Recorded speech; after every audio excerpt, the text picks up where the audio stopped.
Цагдаагийн байгууллага бол гэмт хэрэгтэд тэмцэх үндсэн чиглэл үүргийн 3 албатай. Эрүүгийн цагдаагийн алба, мөрдөн байцаах алба, хэрэг хүртэх алба гэсэн 3 алба байдаг. За өнөөдөр хэрэг хүртэх албанаас харьяалан шалгаж байгаа гэмт хэргийнхаа нөхцөл байдлын талаар олон нийтэд хүргэх, энэ гэмт хэрэгээс орчин сэргийлэх, бууруулах чиглэлээр олон нийттэй хамтарсан ажлыг энэ 3 дугаар сард зохион байгуулахаар төлөвлөж байна. Энэ талаар та бүхэнд мэдээлэл өгөхийг хүссэн юм аа. За энэ 2017 оны 7 сарын 1-ний өдрөөс хүчин төгөлдөр үйлчилж эхэлсэн эрүүгийн хууль, эрүүг хэрэг, хийн шалгуулах хуулиудыг хэрэгжиж эхлэхээс өмнө бол хэрэг хүртэх алба нь хөнгөн ангиллын хэрэгт хэрэг хүртгэлтийн ажиллагаа явуулдаг байсан. Энэ хууль хэрэгжиж эхэлснээс хойш цагдаагийн ерөнхий газрын даргын тушаалаар бүтэц зохион байгуулалтын өөрчлөлт хийгдэж 2018 оноос эхэлж хүний эрүүл мэндийн халдшгүй байдлын эсрэг гэмт хэрэгтээ мөрдөн шалгах ийм дагнах ажиллах юм шиг үүрэгтэй болсон. Энэ чиглэлээр орон нутгийн нутаг дэвсгэрийн цагдаагийн байгууллагыг мэргэжил арга зүй бодлого зохицуулалтаар удирдах ингэж ажиллаж байгаамаа. Тэгэхээр урд нь бол хэрэг хүртгэгч гэж нэршилтэй байсан бол мөрдөгч болсон. Мөн одоо эрүүгийн төлөөлөгч, мөрдөн байцаагч, хэрэг хүртгэгч гэж албан тушаалууд нэршлүүд байсан бол одоо бүгд мөрдөгч болсон. Тэгээд ингээд нийт дүүрэг аймагуудад хэрэг хүртэх тасаг нэгжтэй ингэж үйл ажиллагаа явуулж байна. За тэгээд бид энэ 2018 онд хүний эрүүл мэндийн халдшгүй байдлын эсрэг гэмт хэргийг харьяалан шалгах чиг үүрэгтэй болоод энэ хэргийн нөхцөл байдлын талаар судалгаа хийж үзсэн. Сүүлийн 5 жилийн судалгаагаар Монгол улсад үйлдэгдээд байгаа нийт гэмт хэргийн үндсэндээ 25-аас 30%-ийг энэ хэрэг дангаараа эзэлж исэн. Монгол улсад одоо гэмт хэрэг тооцогдож байгаа 300 гаруй үйлдэлээс 2хан үйлдэл нь бол 60-аас 70%-ийг дангаараа эзэлж байна. Энд хулгайн гэмт хэрэг 35-аас 40%-ийг энэ манай харьяалан шалгаж байгаа хүний эрүүл мэндийн эсрэг гэмт хэрэгтэй тэмцэх энэ гэмт хэрэг 25-аас 30%-ийг ингээд эзэлж байна. Тэгээд жил тутам энэ хэрэг нь одоо 6.8-аас 30.3%-аар өсөж байна. Нийслэлд нэг ойролцоогоор 61 орчим хувь, орон нутагт 38-39% нь үйлдэгдэж байна. Тэгээд гэмт хэрэг гарч байгаа энэ гаралт нөхцөл байдалд наривчлаад аваад үзэхээр үндсэндээ 40 орчим хувь нь гэр орон ахуйн хүрээнд үйлдэгддэг. 27-оос 30% нь годамж талбай, олон нийтийн газар буюу баар цэнгэний газруудад ихэвчлэн үйлдэгдэж байна. За энэ гэмт хэргийг хөнгөн гэмт хэрэг гэдгээр нийгэмд анхаарал хандуулдаг. Төрийн болон төрийн бос байгууллагууд төдийлөн ач холбогдол өгөхгүй ингэж явж ирсэн.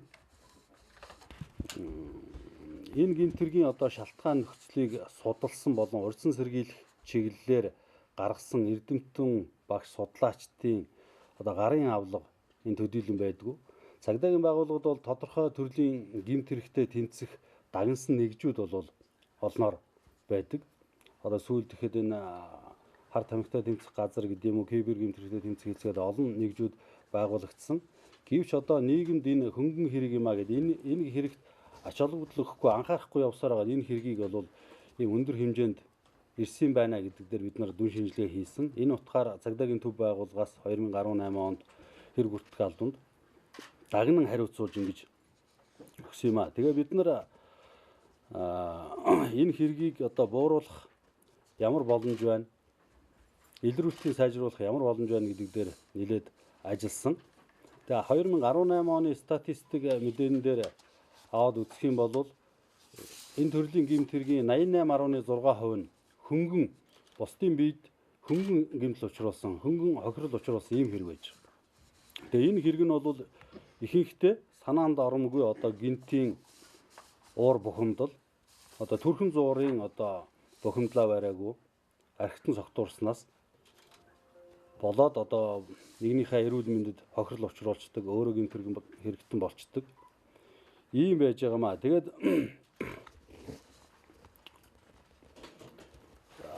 нийгэмд энэ хэргийн нэг онцлог нь бол бууруулах боломжтой гэж бид үзэж байгаа. Ягаад тэгэхээр үйлдэлүүд нь бол бусдын нүдэн дээр ил болж яадаг. Бусад одоо нуугдмал байдаг, шөнийн цагаар үлдэгдэг энэ хулгайн хэрэгч гэдэг юм а. Бусад хэрэгүүдийг бодоход илрүүлэхэд энийг бууруулахад бол боломжтой. Гэхдээ нэг хүндрэлтэй зүйл нь бол бусад гэмт хэрэгтэй харьцуулахад богино хугацаанд одоо хүний эрүүл мэндэд цаашлаад амь насанд аюул учруулдаг хор ушгийн хувьд бол нэлээд ноцтой хэрэг байж байгаа.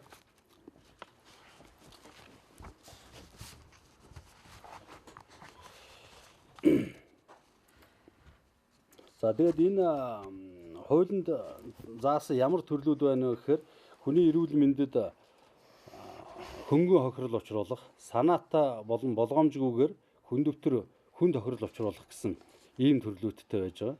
Хөнгөн хохирол учруулахын түрүүн би хэлсэн ихэвчлэн нэг ойрхон зуурын маргаанаас, уур бухимдлаас үүдэлтэй. Одоо жишээлхэд энэ та хүн бүгд л харж байна. Гудамд тээврийн хэс жолоож яваад нэгнийгээ шахсан гэл буугаад барьцлаа зодолчдөг. Нэг гудамд нэг шүргэлцээд ингээд нэг хэрүүл маргаан зодон үүсгэждэг.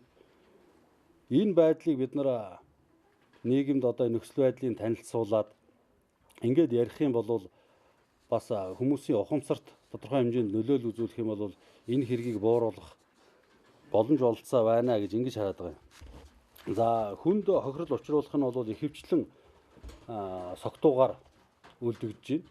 Нийт үлдсэн холбогдогчдын нэг 54% орчим хувь нь согтуугаар үлдсэн байна. За болгоомжгүй хохирол учруулж байгаа нь хуучин хөдөлмөр аюулгүй байдлын хэрэгүүд, үйлдвэрлэлийн осол, барилгаас унж гэмтэх, тэгээд эмнэлэг эрүүл мэндийн ажилчдын сансар болгоомжгүй үйлдэлээс, үйлчлэгээний ажилчдын болгоомжгүй үйлдэлээс хүний эрүүл мэндэд хохирол учирсан ийм хэрэгүүд байгаа. За 2018 онд Монгол улсад нийт 36220 гэмт хэрэг бүртгэгдсэн. Үүний одоо 25.2% нь хүний эрүүл мэндийн халдшгүй байдлын эсрэг гэмт хэрэг байгаа. Урд оноос 3.7%-аар өссөн байж байгаа. Гэхдээ энэ үзүүлэлтийг өмнөх онтой харьцуулаад үзэх юм бол 17 оны эхний хагас жил нь хуучин хуулиар явж исэн. Хуучин хуулинд эрүүгийн хуулийн 181 заасан танхаан хэрэг, тэр хөдөлмөр хамгааллын хэрэгүүд бол хүний эрүүл мэндийн халдшгүй байдлын эсрэг энэ хүний биед гэмтэл учруулах зүйлслэр зүйлчилдэг болсон болохоор энэ өсгөл бас нөлөөсөн гэж ингэж харагдж байгаа. За түрүүн хэлсэн гэмт хэрэг үлдэж байгаа газар нь бол гэр орон сууцнд 40%, годамж талбай олон нийтийн газар бол 30% гэдэг. Инхээр үндсэндээ дийлэнх нь буюу 70 гаруй хувь нь ийм нэг хоёрхан цэгт үлдэгдээд байна. За ахын хүрээнд тэр гэр оронд үлдэгдээд байгаагийнх нь 70% нь гэр хороололд, 30% нь орон сууцнд үлдэгдэж байгаа ийм статистик байна. За гин буруугийн хэлбэрийн хувьд 87.7% нь санаатай, 12.3% нь болгоомжгүйгээр, 14% гэр бүлийн хүчирхийллийн улмаас, 5.4% нь бүлэглэж үлдсэн байна. За цаг хугацаагаар нь авч үзэх юм бол шөнийн 22 цагаас өглөөний 06 цаг хүртэл хамгийн ихээр үлдэгддэг 39.2%. За энэ ард дэлгэцээр харуулж байгаа юм манай хүмүүс. За тэр дэлгэцэн дээр бас харуулж байгаа. 14-өөс 19 цагийн хооронд 24.9%, 19-өөс 22 цагийн хооронд 20%, 06-аас 14 цагийн хооронд хамгийн бага буюу 15 орчим хувь нь үлдэгдэж байна. За энэ гаригаар нь судлаад үзэхээр даваагаас нэм гарь хүртэл ерөөсөө жигд үлдэгдэж байгаа энэ хэрэг. Тэгэхээр ерөөсөө бүхэл өдрүүдэд баяр ёслол амралт гэлтгүй бүхэл өдрүүдэд энэ хэрэг жигд үлдэгдэв юм байна гэдэг нь судалгаанаас харагдж байна. За 2.7% насан туршаагүй хүүхэд холбогдсон байна. За нийт шалгагдсан хүнийг нийгмийн байдлаар нь авч үзэхээр 44.9% нь эрхэлсэн тодорхой ажилгүй, 21.6% нь хуваарь хөдөлмөр эрхлэгч, 18.1% нь ажилчин, малчин гэх судалгаагарч нийт хүний 85.1% нь тогтсон ажилгүй ийм иргэд холбогдож байна. За насны байдлаар авч үзвэл 18-аас 29 нас нь 33%, 30-аас 39 насных 32.9%, 40-оос 49 насны 22.7% эзэлж байгаа. Тэгээд энэ хэрэг дээр бусад гэмтэргүүттэй харьцуулаад үзэхээр нэг анхаарал татсан онцлог зүйл нь бол харьцангуй одоо нас тогтж байгаа буюу 30-аас 39 насныхан их үлдэгдэж байгаа. Их үлж ийн хэргийг ийм нэг тоо баримт байгаамаа. Тэгээд бид нар энэ нөхцөл байдлуудаа судалж үзээд дүн шинжилгээ хийгээд ер нь энэ олон нийтэд хандаж энэ нөхцөл байдлыг танилцуулъя. Тэгээд урьдчилан сэргийлэх чиглэлээр олон нийтийн оролцоо дэмжлэгийг авъя. Ийм зорилгоор 2018 онд бол баггүй ажлуудыг төлөвлөж зохион байгуулсан. Тухайлбал өнгөрсөн оны 3 сарын 15-ны өдөр Цагдаагийн ерөнхий газар дээр бид нар төрийн болон төрийн бус байгууллагуудыг оролцуулсан хилцүүлэг хийсэн. Энийг бас манай хэвлэл мэдээллийн байгууллагууд эрс оруулж ирсэн мэдж байгаа бах. Тэгээ энэ дээр бүх хуулийн байгууллагууд, бүхэл төрийн байгууллагуудын төлөөллийг тэгээ иргэд энэ хорооны засаг дарга, нийтийн хурлын дарга гэдэг ийм албан тушаалтнуудыг оролцуулаад хилцүүлэг зохион байгуулсан. Эндээс гарсан санал, шүүмжлэл, хилцээ, зөвлөмж гарсан.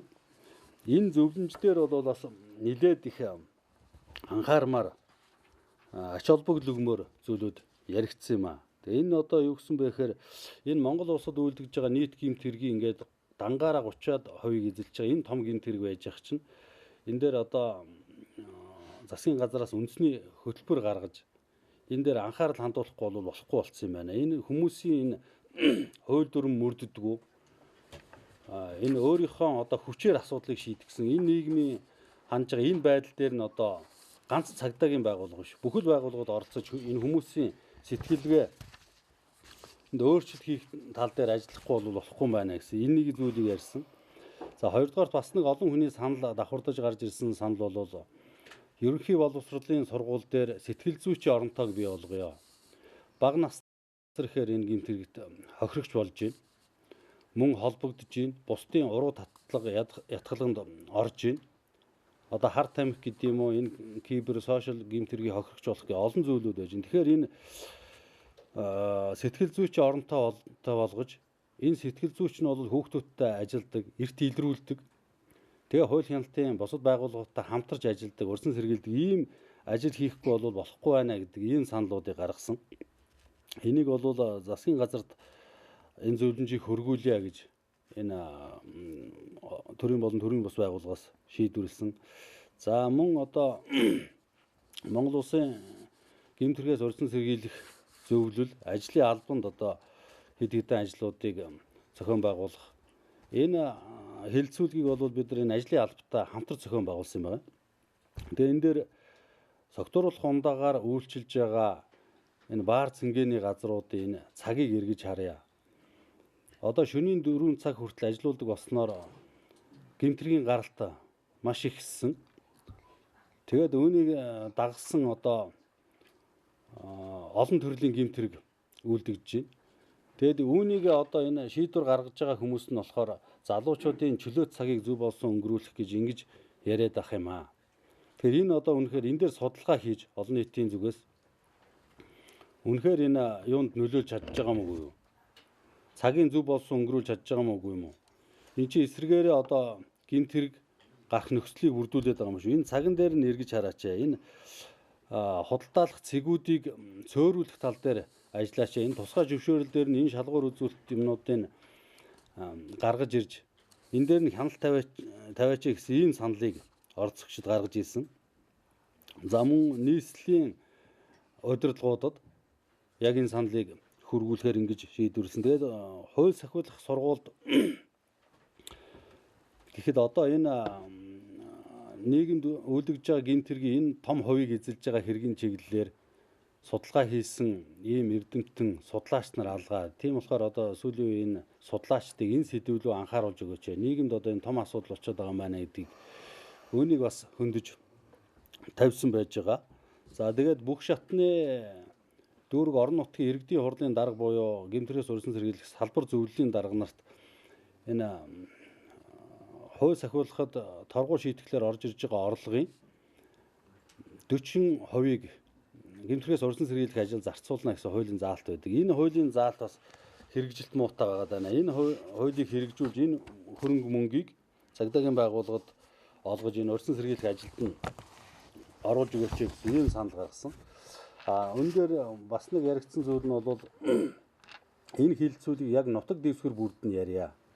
Тэгээд бүх шатны төрийн байгууллагын удирдлагууд, бүх шатны энэ одоо орон нутгийн удирдлагуудад энэ гэмтэргийн нөхцөл байдлыг танилцуулах зүйтэй байна гэсэн ийм зүйл нь гарсан. Үүний дагуу бид нар жилийн 2 дугаар хагасад бүх аймаг 21 аймаг төвийн 6 дүүрэг аслагдсан 2 дүүрэг гээд нийт 8 дүүрэг төмөр зам гээд 9 зэг нийт 30 газар энэ хилцүүлгийг нутаг дэвсгэрийн цагдаагийн байгууллага тэгээ гэмтэргээс өрсөн сэргийлэх салбар зөвлөлтөд хамтарч зохион байгуулсан юм а.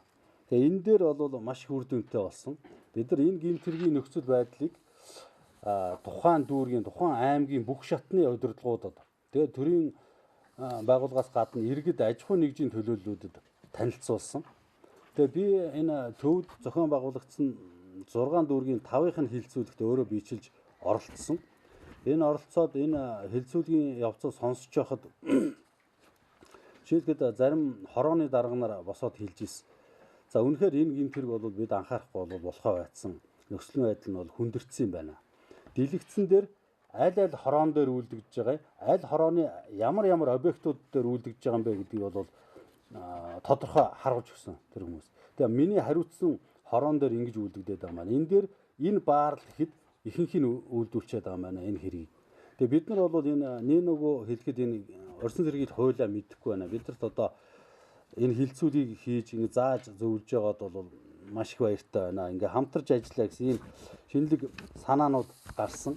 Тэгээд бүр төрийн бус байгууллагуудаас аж ахуй нэгжээс ийм санал гарч байгаа. Жил бүр одоо улирлаар байд юм уу? Урьдчилан сэргийлэх салбар зөвлөлийн дарга. Тэгэхээр дүүргийн иргэдийн хурлын дарга байна шүү дээ. Эргүүлийн хойрыг баталдаг. Энэ хойрд одоо бид нарыг оруулаад өгөө. Тэгээ бид нар бол энэ нэг гэмтэргээс урьдчилан сэргийлээд гэмтэр илрүүлээд ажиллаж чадахгүй ч гэсэн энэ шөнийн Улаанбаатар энэ гэмтэргийн нөхцөл байдлыг биеэрээ мэдэрснээр өөрийнхөө байгууллага дээр гэр бүл дээр бид нар хэрэгээс урьдчилан сэргийлэх ажлыг зохион байгуулъя гэсэн ийм саналыг гаргаж байгаа. За бүгд энэ үнэхээр энэ 40% тэр урьдчилан сэргийлэх ажил зарцуулах хэвээр энэ 40% чинь бол саадгүй өгжөө гэсэн ийм саналуудыг гаргасан. Тэгээд энэ хэрэгээ судалж үзээд жилийн хамгийн хэрэг эрүүл мэндийн эсрэг энэ гэмтэрэг хэдэн сард үлдэж байна гэж үзэхээр 3 сард байж байгаа. Тэгээд энэ их онцлог сар юм байна. Олон баярууд давхацдаг. Энэ сард хамгийн өндөр үлдэгдсэн. Тийм учраас бид нар өнгөрсөн жил энэ сарын хугацаатай аяныг зохион байгуулсан. Энэ баар цэнгэний газруудын ажиллах цагийг энэ хууль номд нийцүүлж эргүү шалгалтыг сайн хийсэн. Тэгээд телевиз энэ FM радио хэл мэдээллийн хэрэгслүүдээр урьдчилан сэргийлэх яриа таниалгуудыг бол нэлээдгүй хийсэн. Сургууль энэ залуучуудын холбоо ийм байгууллагуудтай хамтарч бас нэлээд ажлуудыг хийсний дүнд 3 дугаар сард бид багч гисэн хуваар бууруулж чадсан. Тэгэхээр энэ жил уламжил олгоод энэ урьдчилан сэргийлэх аяныг зохион байгуулъя гэж цагдаагийн ерхий газрын урьдчилан сэргийлэх хэлцтэй хамтарч төлөвлөд байгаа юм. Тэгээд энэ аяныг одоо зохион явуулахад та бүдгийг хамтарч дэмжиж ажиллаач. Олон нийтэд бидний энэ ажлыг сурталчилж хүргээч.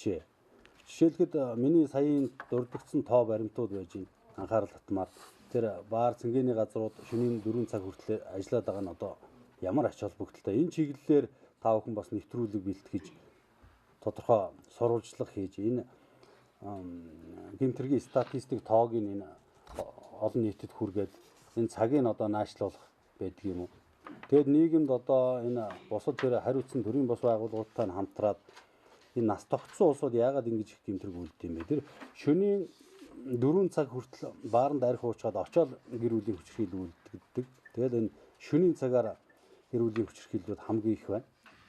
Тэгэд бид нар энэ дундаасаа энэ 18 оныхоо нөхцөл байдал дээр дүн шинжилгээ хийгээд хөнгөн хохирол очруулж байгаа нь бараг 90%, 88.6% болчиход байгаа юм чинь энэ чиглэл дээрээ энэ 3 сарыг аяныг зохион байгуулъя. Тэгээ манай урьдчилан сэргийлэх Хилц бас олон улсад ямар арга хэмжээ зохион байгуулалтыг судалж үзээд нэг хором төвчий гэдэг энэ уриалгыг олон улсад бас ингээд гаргаад явуулахаар уураа төвчий гэж. Энэ бол их үр дүнтэй болдгийм байна. Тэгэхээр энэ аяныг ингэж 3 сард бүтэн зохион байгуулъя гэсэн ингэж бид төлөвлөөд ажиллаа эхлүүлээд байж. Өнөөдөр ингээд 5 хүн зорилгоо танилцууллаа. Миний зүгээс бол энэ төрлийн гэмтрээс урдсан сэгэс чиглэлээр цагдаагийн байгууллага ямар ажил арга хэмжээ зохион байгуулж байгаа талаар та бүдэд нэгэн төрлийн мэдээлэл өгье гэд. За түрүү баатхуу дараач хэллээ. Ер нь бол бусдын эрүүл мэндийн халдшгүй байдлын гэмтрэг гэдэг бол энгийнээр бол зодтолдох, танхаарах, гэр бүлийн хүчил үлдэх гэсэн хэлбэрээр үйлдэгддэг. Гэр бүлийн хүчил үлдэх асуудал төр бол гудамжин зодтолдохоор гэмтрэг болоод байдаг. Гэртээ зодтолдохоор гэмтрэг болдгоо асуудал. Гэр бүл дотор байж байгаа хэн нэгэндээ гар хүрж байгаа асуудал хүний эрх ноцтой зөрчил юм аа. Гэр бүлийн хүчил үлдэх чинь нийгмийн хандлагад хөдөлгөх ёстой гэсэн чиглэлээр бол өнгөрсөн жилүүд бол та бид бол нэлээдгүй арга хэмжээ зохион байгуулсан. Энэ хэрээр бол гэр бүлийн хүчилийн гэмтрэг бол харьцангуй буурч байгаа. Харин зодтолдох танхаарах бол гэмтрэг бол ерөөсөө буурахгүй байна. Түрүүн бас өссөн тоо хэллээ. Цагдаагийн байгууллага бүртгэж байгаа 30 гаруй мянган гэмтрийн дотор 10 орчим мянган энэ бусдын эрүүл мэндийн халдшгүй байдлын эсрэг гэмтрэг байгаад. Энэ гэмтрэгт ямар хүмүүс холбогдоод байна? Залуу, дундэр насны хүмүүс бол холбогдож байгаа. Энэ гэмтрэг бусад гэмтрэгээс онцлог нөхцөл байдал нэх юм бол бусад гэмтрэг бодох юм бол өөрийн бид гэмтэл учирдаг. Хүний бид гэмтэл учирдаг. Төвөөрө хор шиг ихтэй. Энэ гэмтрэгт холбогдож байгаа хүмүүсд нь хүүхэд залуучууд. Холбогдсон ирээрээ ял шийтгэл авдаг. Ийм хор хөрөлтэй гэж. За ер нь бол нийт гэмтрийн 88% хөнгөн гэмтрэг гэж. Энэ 88% хөнгөн гэмтрэг ямар гэмтрэгүүд вэ гэхээр ерөөсөө шалтгаангүй зодтолдох, маргалдах, бухимдахаас болж хүний бид гэмтэл учруулж байгаа. Хүүхэд залуучуудын асуудал байгаад. Энэ 9000 гэмтрэг бас ноцтой тоо байгаа. Тэрний үгтэй зэрэг хүний бид хүндэвтэр гэмтэл учруулах. Хүндэвтэр гэмтэл гэдэг бол ноцтой гэмтэл. Энэ бол 400 орчим үлдэгдсэн. Хүнд гэмтэл учруулах 300 гэж.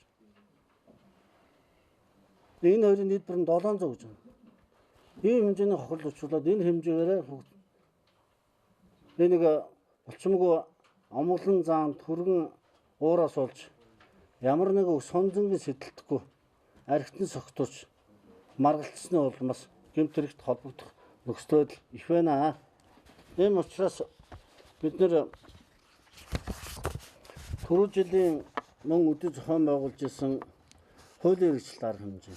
Энэ жил бол одоо нэг хором гэсэн аяныг төрийн бус байгуулалт ЖСА, Монголын фоксын холбоо, хөл бөмбөгийн холбоо, сагсны холбоо, босрлын шинжилгээ спортын яам, ихтэй сургуулиуд эдгээртэй хамтарч цагдаагийн байгууллага зохион байгуулна гэдэг. Гэмтрэг бол дасан зогсоодох бүрэн болцоотой. Энэ тэр хэрэгт холбогдоод байгаа охроод байгаа хүмүүсүүдэд энэ уур бухимдал, стресс янз янзмаа барих, хүнтэй өв найртай нөхөрсөх харилцаа хандлагаа өөрчлөх, энэ гэмтрийн хор уршгийг таньж мэдэх, энэ гэмтрэлд холбогдсноор ямар ял шийтгэл хүлээж өгдөг байна гэдэг асуудлуудыг бол нэлээд сайн сурчлан таниулнаа. Ухуулгынуудад мэдээ сурчлагын ажлыг идэвхтэй явуулнаа сарын хугацаанд. Ер нь бол бид бас ярьдаг гэмтргийг бол хүн л үлдэж байгаа. Тэр хүн гэдэг бодгаалд нь энэ ойлголт хандлага энэ тодорхой байдлаар давтамжтай хүргэж явах ёстой байна. Нэгэн л одоо энэ гэмтрийг хүн гэмтдэг, шорон оронд явдаг бол энэ залуучуудын гэмтрээс хол байх хэрэгч. Уур бухимдал гэдэг нь янз янзын зүгөө харилцаа хандлагаар өөрчлөнө гэж. Энэ чиглэлийн ажлуудыг мэрэгжлийн хамтарч зохион байгуулна гэж. Ер нь бол улс орон дээр зохион байгуулна. За гэмтрийн 65 орчим хүн Улаанбаатарт үлдэгдсэн байна. Та нарт графикоос харагдсан. Бид нар 3 сарын 5-ны өдөр ЮБ Палсад энэ ихтэй сургуулиудын эрэгтэй оюутнууд идэх байдаг ихтэй сургуулиудын 3-4 мянган оюутнуудыг цуглуулна. Цуглуулад энэ уламжлал, хандлага, ойлголт, эрүүл мэндийн, босрлын харилцааныхын чиглэлээр илтгэгч нарыг оруулж иж мэдээлэл хийлгэж сургалт өдрөлг зохион байгуулнаа гэж төлөвлөж байгаа. За энэ аяны өрөөнд бас онцгой их анхааруулах зүйл нь бол ерөөсөө эрх зүйн мэдлэг ойлголтыг нэлээд сайн хүргэнэ гэсэн ажлыг төлөвлөж байгаа. За нэг 10 орчим мянган гэмтэрэг үлдэгдсэн байна. Энэ гэмт та бүгдэд бол нэг юм 10 орчим мянган гэмтэрэг үлдэгдсэн гэсэн тоо бууж байгаа. Энэ бол зөвхөн цагдаагийн байгууллага бүртгэгдсэн тоо. Энийн ард цагдаагийн байгууллага бүртгэдэггүй ах トゥ хамаалцсан садан найз зөвхтойгоо хууран байгууллагын хууран зодтолцсон гэмтсэн асуудал гомдол гаргаагүй тохиолдод бас бий. Тэгэхээр хогсон байдлыг иргэдийн тоог үзэхдээ зэрэг нэг 35-аас доош орчим насны залуучуудын тоо байгаа. 3-4 мянга орчим. Энэ бол цагдаагийн байгууллагад байгаа тоо. Энэ цаана гэмтэж бичээд хэлээгүй, сандаагүй гэсэн тоонууд өдр хогсон тохиолдол бий гэдэг. Тэгээ би та бүгдд бас нэг юм ганцхан жишээ хэлээд хий гэж бодож байна. Бид нар бас өмнөх хэлцүүлэг дээр бас ярьжсэн. Инхээр бас хүмүүс залуучууд бас арай ойрхон буугаад байгаа болоо шүү. Нэг залуу 2018 онд өдөржин ажилтай байжгаад гэртээ орой хараад жоохон стресс бохимдолтой явж исэн байна. Хувь хүнийхээ тухайд. Тэгээ гэртээ ороод эхнэр нь хоол хийгээд өгөхдөө зэрэг хоолныхын давс нь сул байж, сул байхдаа зэрэг давсны хоол сул байна гэж маргалдсан тэр уул бохимдолтой хүн чинь барьж байгаа юм аваад чулуудаа шидчихдэг. Тэгээд эхнэрийнх нь үдийг оноод ингээд гэмтэрчдэг. Тэгээд нүдийн гэмтэрчдэг зөв хүнд гэмтэл гарч. Тэгээд хоёр хүүхдээ айлын нэг нь гэмтээд нэг нь ингээд энэ гэмтэрч чинь 2-8 жил яаж шийтгэл оногдуулж байгаа шүү дээ. Ингээд яаж шийтгэл аваа авчиж байгаа. Мөн саяхан хэвлэл мэдээллийн төвөөс бас та бүгдэд мэдээлэл ургаж хүргэсэн. Налах Багнуур тийм ээ. Багнуурт харуулын 2 ажилтан солигдож байгаа. Хамгаалагч 2 ажилтан. Нэг нь 25 настай. Нэг нь 45, 50 настай. Тэгээд нэг хог цэвлэгэн сулга маргалдаад нэг дотоо хахалж байгаа. 25 та хүүхэд нь 50 та хүнийхээ. Тэгээд хүүхдүүдийн хүмүүжил бохомсор хандлага юу нь ямар байна? Энэ баар энэ гэмтэргийч 50 орчим өмнө архинаас болж үүдэлтэй. Ер нь гэхдээ бид бас архийг бас зөв ярих. Архийг бол хүн л ууж. Эзэн бийгүй зүйл биш. Ууж байгаа хүнтэй л ярих. Уухгүй байх ёстой. Уусан бол зөв зөвхөстэй хэрэглэх ёстой. Бусдын эрүүл мэндийг эрхчлүүлэн ямар нэг байдлаар халдах ёсгүй гэдэг юмуд байгаамаа. Тэгээ мөн бас энэ гэмтэргийн шахаад бас хор хохирол бас гэмтэл учраас илүүтэй 10 тэрбум орчим төгрөгийн хохирол учирсан. Энд ч одоо хүн гэмтээд тэгээд өөрөө ингээд ажил хийхгүй. Эмнэлгээр явна. Эрүүл мэндийн эмчилүүлнэ. Тэгээд гэмтэргийн хэрэг мөрдөн шалгах ажлын доктор өмгөөлж оролцуулсан төлбөртэй өдөр гэх мэтэр зардал мөнгө их гарч байгаа. Цагдаагийн байгууллага ерөнхийдөө нийт зардал мөнгөний 80 орчим хувийн нөхөн төлөвсөн байна. Тэгээ хохирол нөхөн төлөх бол нэг хэрэг шүү дээ, тийм ээ. Эрүүл мэнд дахин нөхөн төлөгдөхгүй. Тэр амгалан дарга хэлж чинь энд гэмтэрч чинь бол өрөөсөө нэг санаа зоригтой ус ханзан санаж явж байгаа бүр зорж бүлэг зохион байгуулалтыг гэмтмэд орчуулдаг юм байна. 88% зүгээр л уураад бичихгүй байгаатай холбоотой. Машинаас бууж ирээд зодтолч. Тэгээд машин эвдэрсэн гарч ирээд өөрсдөө гэмтээдэг асуудал байгаа. Тэгээд иймэрхүү ажлуудыг бид нар 3 сарын 3-аас энэ сарын дуустал энэ одоо баяр янз янзын баярууд болох чинь 3 сарын 8-18 энд одоо аюулгүй хүмүүс залуучууд арих уу. Айгүй их олон залуучууд муудалцсан, арх дагж байгаа учраас тэр хэмжээгээр хүмүүсд хохирно. Тэгэхээр энэ сард бид нар энэ ухуулууд нь бол мэдээж сурчлагын гадны орондоо зохион байгуулалт 1 minute challenge гэдэг.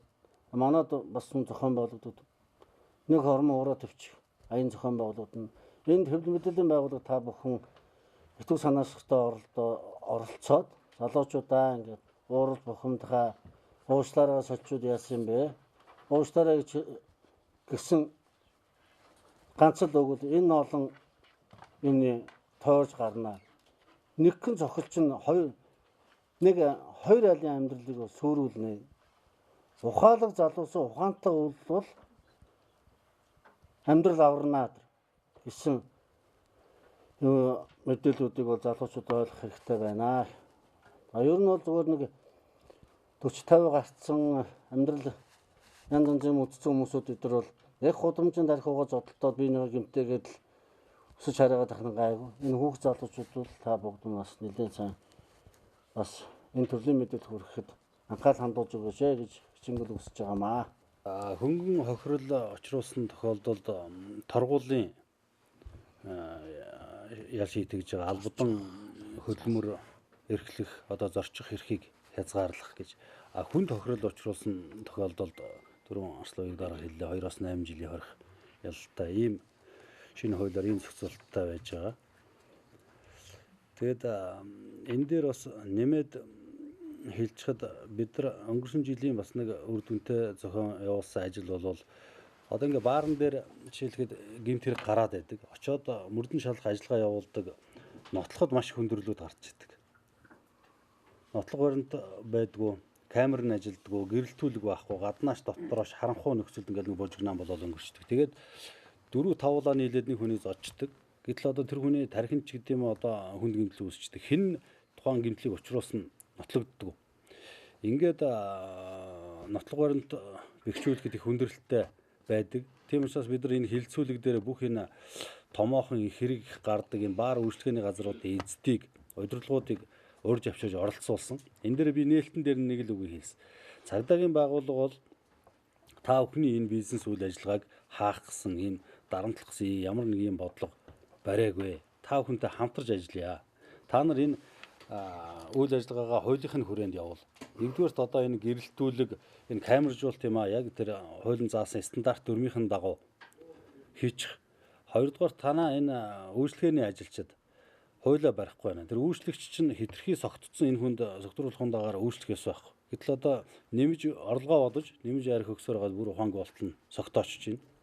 Хоёрдугаарт энэ хамгаалтын албаны ажилчид үйлчлэгээний одоо стандарт соёл байдгүй, харилцааны соёл байхгүй. Хүнтэй их бүдүүлэг дээрэнгүй харьцдаг.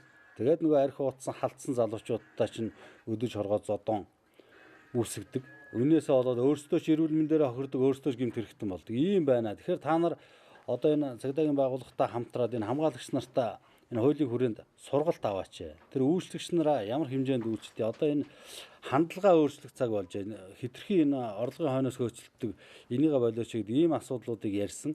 Олон аж ахуйн гэж баарны эзэд ирсэн. Энэ дээр бол нэг ч эсэргүүцсэн хүн гарч ирээгүй. Ойлголоо бид нар одоо дэмжиж ажиллана. Одоо ямар стандартын камер бид нар суйрлуул болохоор байна. Энэ дээр чи ингээд хамтарч ажиллая гэдэг. Энэ дээр бол их үр дүнтэй болсон юм аа. Тэгээд бид нар энэ сард энэ аяныг зохион байгуулах та бүхэн маань одоо бусад энэ төрийн бус байгууллага, энэ олон нийтийн байгууллагуудтай хамтраа тодорхой сэдвүүдийг барьж аваад нэвтрүүлэг хийгээч. Бид нар нэг 10 дор хаяж нэг 10 тодорхой гэмт хэргийн талаар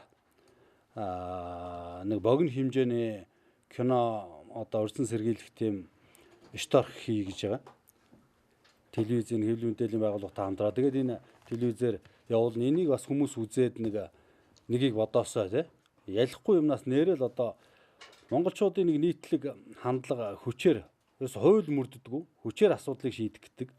Энэ хандлагыг өөрчлөх тал дээр одоо цагдаагийн байгууллагатай, хэвлэл мэдээллийн байгууллагууд энэ олон нийт маань хамтарч ажиллаач. Энэ дээр их олон сайхан нэвтрүүлгүүд хийж энэ залуучуудыг энэ оюун ухаанднаас багч гисэн зүйлийг бодогдуулах энэ тал дээр хамтарч ажиллаач гэж хэлэх байна. За баярлалаа.